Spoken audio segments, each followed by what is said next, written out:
The protest began on April the 15th, when the death of reformist politician Hu Yaobang prompted students to commemorate him at Tiananmen Square while calling on the government to reassess his legacy.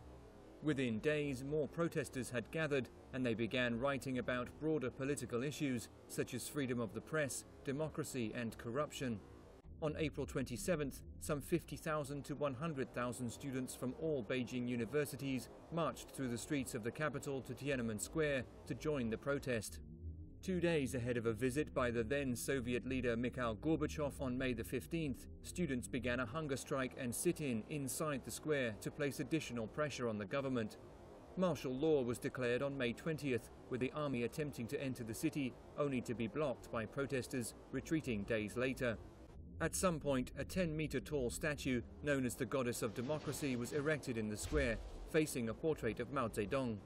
Soldiers were ordered to go ahead with the crackdown on June the 3rd and began the process of removing protesters from the square, resorting to violence and firing their rifles.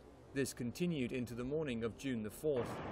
During this time, the Goddess of Democracy was toppled by a tank. By the morning, the students had begun to retreat. Anyone who tried to re-enter the square was fired upon by soldiers. In what became an iconic moment of the crackdown, a lone man was filmed on June the 5th, standing in the middle of Chang'an Avenue, blocking a procession of tanks.